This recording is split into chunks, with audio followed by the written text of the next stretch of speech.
લવડિયા પાંદરા બાળા આંખ લેતી બાળું લીધા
સરકારી શાળામાં મળે ક્યાંય શિક્ષણ મળતું નથી.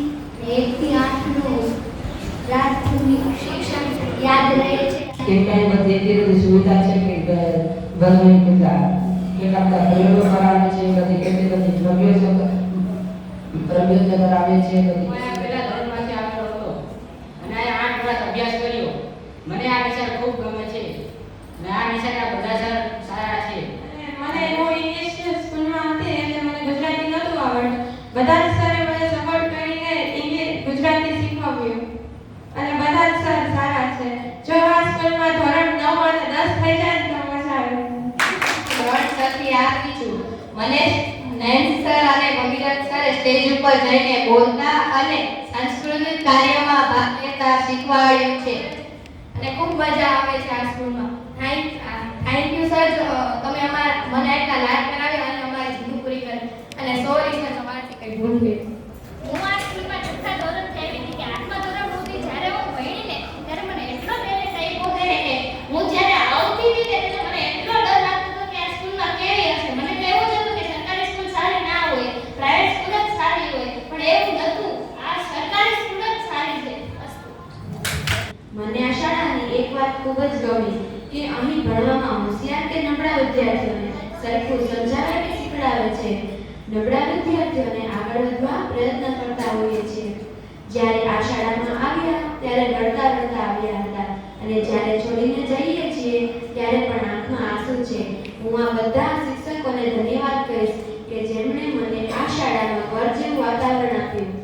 હું આ શાળામાં લોકડાઉનમાં ધોરણ 5 થી આવી હતી. હું આની પહેલા પ્રાઇવેટ શાળામાં ભણતી હતી. મને એવું હતું કે સરકારી શાળામાં શું ખાસ હોય, સરકારી તો સરકારી જ કહેવાય. મને એવું હતું કે પ્રાઇવેટ શાળા વધારે સારી હોય. અહીંયા આવીને તો પહેલા દિવસે મને એવું લાગ્યું કે આ સ્કૂલમાં કંઈ ખાસ જ નથી એમ. પછી થોડોક ટાઈમ ગયો, ફરીથી એકવાર લોકડાઉન આવ્યું હતું વચ્ચે. પછી 7મા ધોરણથી અહીંયા બધું ચાલુ થયું, રેગ્યુલર સ્કૂલ ચાલુ થઈ. પછી બહુ મજા આવી. મયુર સર ગણિત ભણાવે ને તો એવું લાગે કે આપણે એમના ઘરના જ લોકો છીએ. બધી વાતો આપણી યારે શેર કરે. પછી ભગીરથ સર એ વિજ્ઞાન ભણાવે. એ રમતગમતમાં ક્યારે વિજ્ઞાન ભણાવી દે ને એ ખબર જ ન પડે. પછી નયનસિંહ સર એ તો ઇતિહાસ અને ભૂગોળની વાતો કરતા શીખબર ગમે ત્યાં પહોંચી જાય, કંઈ નક્કી જ ન હોય, બધું સમજણ પડે આપણને. પછી અંતરા સર એ ગુજરાતી ભણાવે છે. ગુજરાતી ભણાવે એટલે તમને મજા આવે. નો સમજણ પડે તો તમે એમને ગમે એટલી વાર પૂછો ને તો પણ એ તમને જવાબ આપે. પછી મહેન્દ્ર સર એ અંગ્રેજી અને સંસ્કૃત ભણાવે છે. એ અંગ્રેજી ભણાવે ને એટલે તમને એવું જ લાગે કે તમે ભણતા નથી, તમે આ રમત કરો છો, બેઠા છો, મજા આવે. બધા સર શિક્ષકો અહીંયા સારા છે. મને અફસોસ થાય છે કે અહીંયા હું 5માં થઈ એના કરતાં પહેલાથી આવી ગઈ હોત તો થોડી વધારે મજા આવે. અમે બીજી સ્કૂલમાં જશું ત્યારે આ બધું બહુ જ યાદ આવશે અને અમે બધા છે ને અમે ક્યારે નહીં ભૂલી અને બીજી સ્કૂલમાં જશું ત્યાં પણ આ સ્કૂલનું નામ રોશન કરશું. અમે લગભગ 3 વર્ષથી 6, 7 અને 8 એમાં ઘણી બધી વખત 8મા ધોરણના વિદ્યાર્થીઓને, છોકરાઓને અને છોકરીઓને ઘણી બધી વખત વેડ્યા, ઘણી વખત કંઈક કહેવું પડ્યું છે. ક્યારેક તમારા વર્તનથી અથવા તો તમારી ભૂલ કે જે તમને ખબર ન હોય તો ઘણી બધી વખત હું ભગીરથ સાહેબ, જાડેજા સાહેબ, મયુર સાહેબ અને અંડા સાહેબ એ ઘણી બધી વખત ઘણા બધાને કીધું. અને એનો બધો અમારો હેતુ એક જ હોય છે કે તમારામાં એ વખતે નાદાની હોય કે સમજણ હોતી નથી. એ તમે જે ભૂલ કરો છો બીજી વાર ન કરો. તમે તમારા જે હેતુ માટે આવો છો શાળામાં એ સિદ્ધ થાય એ માટે અમે અહીંયા પ્રયત્ન કરતા હોઈએ. અને એવું લાગે છે કે અમે લગભગ ઘણા બધા સફળ છીએ. છોકરાઓમાં અને છોકરીઓમાં ઘણું બધું શિસ્ત પણ જોવા મળ્યું અને ઘણી બધી વસ્તુઓ નવી પણ તમારામાં અમે જે ધારી છીએ એ રોકી શકીએ છીએ. શિક્ષકોનો મુખ્ય ઉદ્દેશ જ્ઞાન સાથે સમાજમાં કેમ જીવન એ આપવાનું હોય અને એ આપવામાં અમે લગભગ મોટાભાગે સફળ થયા છીએ. વિદાય લેતા વિદ્યાર્થી ભાઈઓ અને બહેનો, તમે તમારા જીવનમાં ખૂબ આગળ વધો, ખૂબ પ્રગતિ કરો. મોબાઈલ છે ને એમાંથી ઘણું બધું શીખવાય મળે, જાણવાય મળશે. ગૂગલમાં સર્ચ કરો, તમારો જે કંઈ પ્રશ્ન હશે એ તમને એનો જવાબ મળી જશે. હમણાં જેવું ચેટ જીપીટી ચાલુ થયો છે, ખ્યાલ છે ને? ચેટ જીપીટી ની અંદર તમે એમ કહો કે મારે કોઈ એપ્લિકેશન કરવી છે, અરજી કરવી છે, તો આખી અરજી તમારી લખાઈ જાય. તો એ સદુપયોગ છે. પણ ન જોવાનું ઘણું બધું તેમાંથી આવે છે. એમાં તમને એવું કીધું હોય કે તમને આપણી બાજુની લાઇબ્રેરી છે, સવારથી સાંજ સુધી લાઇબ્રેરીમાં રાખીએ, એકલા રહેવાનું છે, બધા પુસ્તકો છે, એટલે તમને એવું થાય કે આવી છે આપણે આખો દિવસ લાઇબ્રેરીમાં બેસવાનું. અને એની જગ્યાએ એમ કીધું હોય ને કે તમારો મોબાઈલ તમને આપવાનો છે, એમાં નેટ ચાલુ છે, તો સાહેબ સવારના 7 થી 7 સાંજના 7 થી કોઈ કયો ત્યાં સુધી રહીશું. પરિસ્થિતિ અત્યારે આ છે અને એમાંથી ખરેખર આપણે બહાર નીકળવાનું છે. દુનિયાના કેટલા બધા દેશો છે, એમાં સૌથી વધારે જો ઇન્ટરનેટ વાપરતા હશે ને તો આપણે ઇન્ડિયન લોકો છે. આપણા જે તો કોઈ નેટ નથી વાપરતું. તો આ સોશિયલ મીડિયા જે છે, મોબાઈલ છે, એનાથી તમે જેટલા દૂર રહેશો એટલા તમે વધારે સફળ થશો. કારણ કે એમાં નથી જાણવા જેટલું આવે છે ને એ એટલું બધું છે કે તમે કદાચ સારું કંઈક કામ કરવા જાઓ તોય તમને એમાંથી બહાર નહીં નીકળી શકો. એટલે છેલ્લી ને આ પદ્ધતિની જે તમને વાત કરવાની હતી કે આ સોશિયલ મીડિયાથી દૂર રહેજો. દિવસ નવો છે, દરિયો એનો એ જ છે, પણ એમાં ઉઠતી લહેર છે એ નિત્ય નવી હોય છે. તમે બધા વિદાય લઈને જાઓ છો, વિદાય શું છે? ખરેખર પુનરાવર્તનનો મહોત્સવ છે. તમારામાં જે પરિવર્તન આવવાનું છે, જે પુનરાવર્તન પામી ગયા છે, રૂપાંતરિત થઈ ગયા છે, તમે હતા એથી થોડા મોટા થઈ ગયા છો, તો તમારી સમજણ હતી એના કરતાં થોડી ઉચકાય છે. એ સમજણને સાથે સરસ વાત કરી, સોશિયલ મીડિયાથી દૂર રહેવાની વાત કરી, એ વિવેક કરવાનો છે.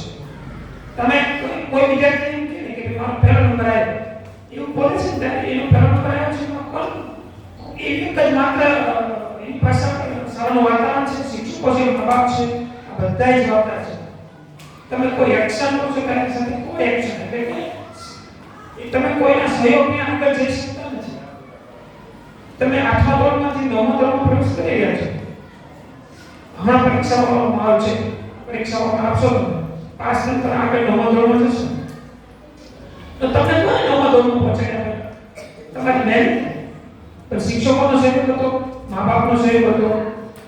નૈતિક સાહેબ તમારા પાસે શીખવાડે કે આપણે બધાએ સહયોગથી આગળ વધવાનું છે, એકબીજાના સહકારથી આગળ વધવાનું છે. રાષ્ટ્રીય ભાવના એટલે શું? દેશ મારો છે. હું જે દેશના હવા પાણી અને અન્ન લઈને મારા શરીરને પોષી રહ્યો છું એ દેશ પ્રત્યે આપણી વફાદારીથી આપણે નિષ્ઠાથી કામ કરવાનું છે. આળસ્યની વ્યક્તિગત શત્રુ નથી, આખા દેશનો શત્રુ છે. એટલે આળસ્ય ત્યાગવાની છે, દેશ માટે આપણે જીવવાનું છે, ફક્ત આપણા માટે નથી જીવવાનું. આવી ભાવના તમે કરો છો તો તમારા રાષ્ટ્ર ચારિત્ર રાષ્ટ્ર ભાવનાના તમે ભણ્યા છો એ સાર્થક થઈ આવે. અને સૌથી આનંદ અમને કે તમે આ શાળામાંથી આટલું બધું તમારી પાસે શીખી ગયા છો. આશા રાખો કે તમે રાષ્ટ્ર ચારિત્ર રાષ્ટ્ર ભાવના મેળવશો. જય હિન્દ. તમે અહીંયા બધા કાર્યક્રમ જોયા હશે, ખાસ કરીને કોઈ પણ કાર્યક્રમ કે પછી 3 જણાનો કાર્યક્રમ હોય કે કદાચ એમાં 20 જણા છેલ્લે આવે પિરામિડની અંદર, ગરબાની અંદર 9 કે 10 દીકરીઓ આવતી હોય, દરેકની અંદર તમને એક વસ્તુ કોમન જોવા મળી હશે. એ શું છે? પ્રેક્ટિસ. બરાબર? કોઈ પણ કામ સંપૂર્ણ સફળ ક્યારે થાય? એની પાછળ તમે દિવસ ને રાત મહેનત કરેલી હોય તો. કોઈ પણ કાર્ય જોઈ લો, તમારા ઘરની અંદર તમારા મમ્મી અને પપ્પા સવારથી માંડીને સાંજ સુધી કેટલી મહેનત કરે છે ત્યારે તમારું ઘર આવે છે. એ લોકો મહેનત કરે છે કારણ કે તમે એમના સંતાનો છો અને તમે સારું શિક્ષણ મેળવી શકો, જીવનમાં એમના કરતા પણ વધારે આગળ વધી શકો. એ માટે એ લોકો સવારથી સાંજ સુધી મહેનત કરતા હોય છે. તો બીજી વાત એ છે કે પ્રેક્ટિસ અને સામે આપણા મા-બાપની સામે આપણે જોઈ લેવાનું અને પછી આપણને એક જ વિચાર આવવો જોઈએ કે હવે આપણે એમના માટે શું કરી શકીએ. તો હંમેશા બીજી એક શિખામણ આપવાની થાય, ખાસ કરીને 8મા વાળા વિદ્યાર્થીઓ તમે જતા રહેશો. જગતની અંદર ઘણા બધા વિષયો છે, ઘણી બધી કળાઓ છે. તમને જેમાં પણ ઇન્ટરેસ્ટ હોય ને, જેમાં પણ કોઈ એક જ પછી એકની અંદર ખૂબ જ ધ્યાન આપજો. ઇતિહાસમાં તમે જોઈ લો, એકલવ્ય જોઈ લો, અર્જુન જોઈ લો, સચિન તેંડુલકર જોઈ લો, લતા મંગેશકર જોઈ લો, મહાન વૈજ્ઞાનિકો જોઈ લો. એ બધાની કોઈ એક વસ્તુ સૌથી શ્રેષ્ઠ છે. તો જેમાં પણ તમને રસ હોય, કોઈ પણ વિષયમાં એને બેસ્ટમાં બેસ્ટ, સારામાં સારી રીતે શીખવાનો પ્રયત્ન કરો. જીવનમાં અહીંયા જેટલા બેઠા છે ને, બરાબર, એમના કરતા પણ સારી સફળતા તમને મળશે, આ નિશ્ચિત છે. પણ એની એક શરત છે, તમારે કોઈ પણ એક કે બે વિષય જેમાં પણ તમને રસ હોય એમાં સૌથી સારામાં સારી મહેનત કરવાની છે. મહેનતનો અર્થ એવો નથી થતો સવારે મહેનત ચાલુ કરી સાંજે થાકી ગયા એટલે પૂરી. મહેનતનો અર્થ થાય છે કે જ્યાં સુધી તમારું સ્વપ્ન સાકાર ન થાય ને ત્યાં સુધી એનો પીછો નથી છોડવાનો, એટલી મહેનત કરવી પડે. गुरु मिला तो सब कुछ मिला और मिला न कोई, क्यों कि सुख, दारा और लक्ष्मी वो तो पापी जन के घर में भी હોય છે. ગુરુ વિશાળ શબ્દ છે ગુરુ, પણ આપણા અર્થથી વાત કરો તો તમારા જીવન ઘડતરમાં આ બધા શિક્ષકોનો તમે પહેલા ધોરણથી 5મા ધોરણથી સતત જ્યાંથી આવ્યા તમારા જીવન ઘડતરમાં એ લોકોનો અમૂલ્ય ફાળો છે.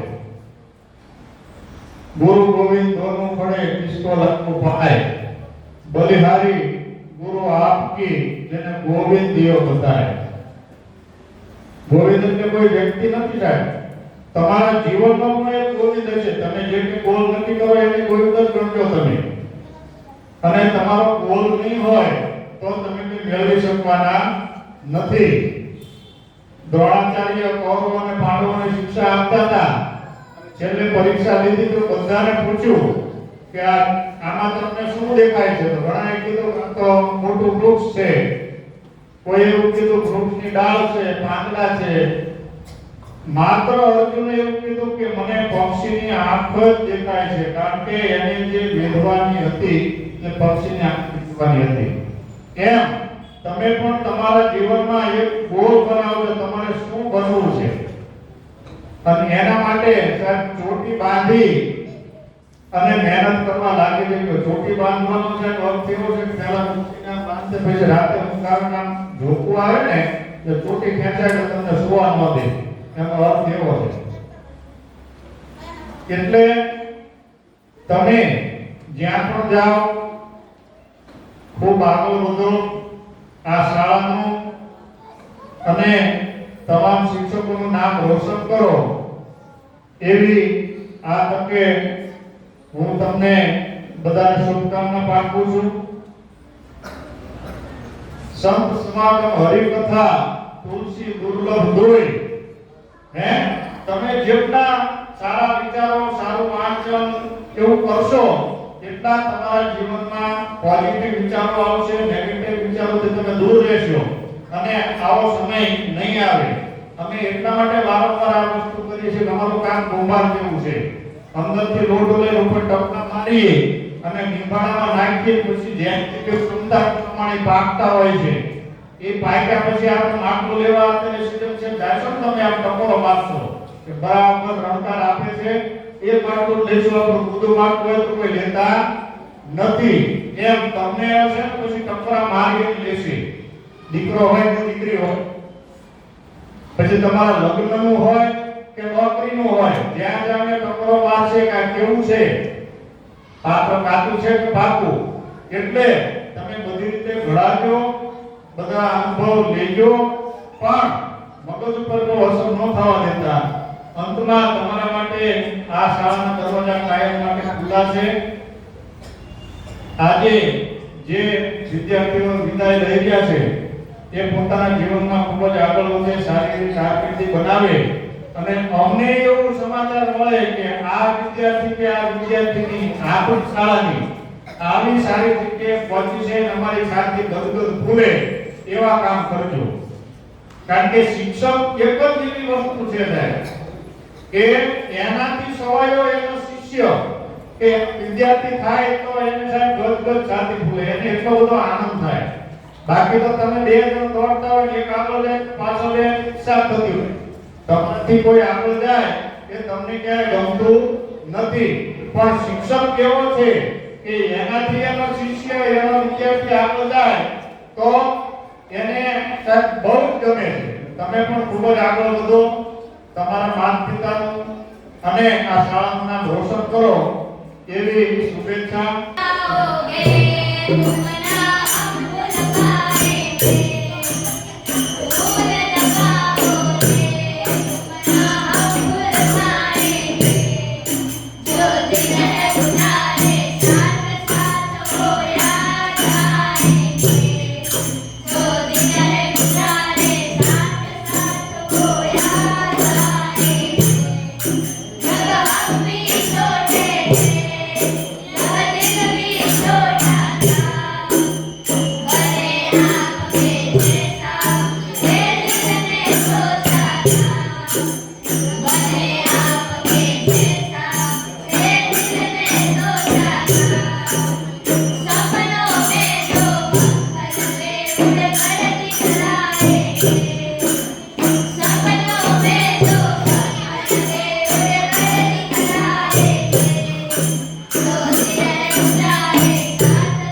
વિદાય લેતા બાળકોએ ખૂબ સરસ મજાની ભેટ શાળાને આપી. હે ને? જોઈ ભેટ? જોઈ? સારી લાગી? તો હવે ધોરણ 8 ના વિદાય લેતા બાળકો માટે પણ એક સરપ્રાઈઝ છે. શું સરપ્રાઈઝ છે? જોવું છે? જેટલા વિદ્યાર્થીઓ આપણા અહીંથી વિદાય લેવાના છે એમના માટે એક સરસ મજાની ભેટ તૈયાર કરવામાં આવી છે કે એ ભેટને તમે તમારી પાસે રાખો, એને જોવો અને જીવનભર તમે એમાંથી જે જુઓ એ બધું યાદ આવી જાય. તમારા પ્રાથમિક શાળાના બધા જ દિવસો તમારા ફ્રેન્ડ્સ યાદ આવી જાય. તો જો હું તમને બતાવું છું, આ ભેટ છે ને ત્રિવેણી સંગમ જેવી છે. ત્રિવેણી સંગમ છે આ ભેટમાં. એટલા માટે ત્રિવેણી સંગમ કે એક સરસ મજાનો અંદર તમારા માટે સંદેશ લખેલો છે. બીજું વિદ્યાર્થીનો વ્યક્તિગત ફોટો છે અને એની સાથે એના ફ્રેન્ડ સર્કલ, એટલે જો બોય હોય તો બોયના ગ્રુપનો ફોટો છે અને જો છોકરી હશે તો છોકરીના ગ્રુપનો ફોટો છે. અને ત્રીજું આપણી શાળાના બધા જ ગુરુજનોનો પણ નીચે ફોટો છે. એટલે 3 વસ્તુનો સમાવેશ આમાં કરેલો છે. એટલે તમે જ્યારે આને જુઓ એટલે તમને બધું જ યાદ આવી જાય. સર યાદ આવી જાય, તમારા દોસ્તારો યાદ આવી જાય. બરોબર ને? આવી સરસ જે તમને ભેટ આપવાની છે એ તૈયાર કરવામાં ઘણી બધી મહેનત પડી છે અને લગભગ રાતે મોડે સુધી જાગી અને આપણા એક સરે એ બનાવી છે. કોણ હશે સર? સાચું. ભગીરથ સરે ખૂબ મહેનત કરી છે અને બનાવી છે. પણ આમાં જે સરસ મજાનો સંદેશો લખેલો છે એમાં પણ એક આપણા સરનો ખૂબ મોટો ફાળો છે. કયા સર હશે? નો નો નો નો હળદા સર, જે આપણા ગુજરાતીના પાવરફુલ વ્યાકરણના જાણકાર અને ભાષામાં ખૂબ જ નિષ્ણાત એવા આપણા સરે આમાં જે લખેલો છે એ સંદેશો એમનો છે.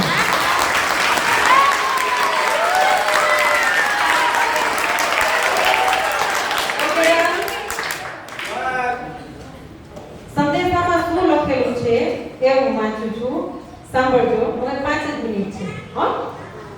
શુભમસ્તુ સા વિદ્યા યા વિમુક્તએ, અર્થાત જે મુક્તિ અપાવે તે વિદ્યા. શિક્ષણ વિદ્યા પ્રાપ્તિનું એક અસરકારક માધ્યમ છે. અલબત્ત education is lighting the fire, અર્થાત શિક્ષણ અગ્નિની ચિંગારી છે. અપ્રગટનો પ્રગટ કરે તે શિક્ષણ. વિદ્યાર્થી અવસ્થા પડકારો અને સંઘર્ષોથી ભરેલી છે, પરંતુ અથાગ પરિશ્રમ કરી ઉન્નત લક્ષ્યોને આંબી શકાય છે. શિક્ષણ થકી જ સ્વયંનો સાક્ષાત્કાર કરી શકાય છે. શિક્ષણ પ્રત્યેનું વિદ્યાર્થીનું સંપૂર્ણ સમર્પણ એને સફળ માણસ, આદર્શ નાગરિક કે ઉત્તમ અધિકારી બનાવે છે. પૂર્ણ ઈચ્છા શક્તિથી ધૈર્ય રાખી અવિરત પુરુષાર્થ કરો તો ઉચ્ચતમ ગુણવત્તાસભર પરિણામો પ્રાપ્ત કરી શકો છો. સુખાર્થિનઃ કુતો વિદ્યા વિદ્યાર્થિનઃ કુતઃ સુખમ. અર્થાત સુખી માણસને વિદ્યા કેવી અને વિદ્યાર્થીને સુખ કેવું, આવું સંસ્કૃતમાં કહેવાય છે. ઉત્તમ ભવિષ્યની શોધમાં આગળ વધવા વિદ્યાર્થીએ તમામ ભૌતિક સુખો અને સગવડોની મહેચ્છાઓ ત્યાગવી જોઈએ, તો જ સફળતા ઊંચા શિખરોને આપી શકાય છે. આપ સૌની સૂર્યોજ્જવલ ભાવિની શુભકામનાઓ સહ તમે ચતુર્દિક સફળતા પ્રાપ્ત કરો એવી હાર્દિક શુભેચ્છાઓ.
એવા કીર્તનસિંહ સાહેબ, વડીલ બેન શારદાબેન અને સાથી મિત્રો, સાથી 8 ના દીકરા દીકરીઓ તેમજ 8મા ધોરણની દીકરીઓ અને દીકરા જે વિદાય લઈ રહ્યા છે, આજના આ કાર્યક્રમમાં આભાર માનવાનો પણ સાહેબની પરમિશનથી એક જ લીટી બોલીશ કે જ્યારે પણ તમે તમારો રસ્તો ભટકી જાઓ ત્યારે પહેલા તમારા મા-બાપને અને પછી આ ગુરુજનોને નજર સમક્ષ રાખજો અને પછી જ આગળનું પગલું ભરજો. આ એક જ લીટી મારે કહેવાની છે. પછી રસ્તો ભટકવામાં કોઈ પણ બાબત હોય, રસ્તો ભટક્યા મતલબ કોઈ પણ બાબત હોય, પણ પહેલા તમારા મા-બાપ અને પછી આ ગુરુજનોને નજર સમક્ષ રાખી અને આગળ વધજો. આટલું જ મારે કહેવાનું છે. આજનો આપણો આજે કાર્યક્રમ છે એમાં સૌએ પોતપોતાની રીતે મહેનત કરી 8મા ધોરણનો વિદાય સમારંભ ને સફળ બનાવવા માટે જે પ્રયત્નો કર્યા એ તમામનો શાળા પરિવાર વતી હું આભાર માનું છું. છેલ્લે એટલું જ કહીશ કે હવે ટૂંક સમયમાં આપણી વાર્ષિક પરીક્ષાઓ શરૂ થઈ રહી છે, તો તમામ બાળકોને wish you all the best. Bharat માતા કી જય, વંદે માતરમ, જય જય જય.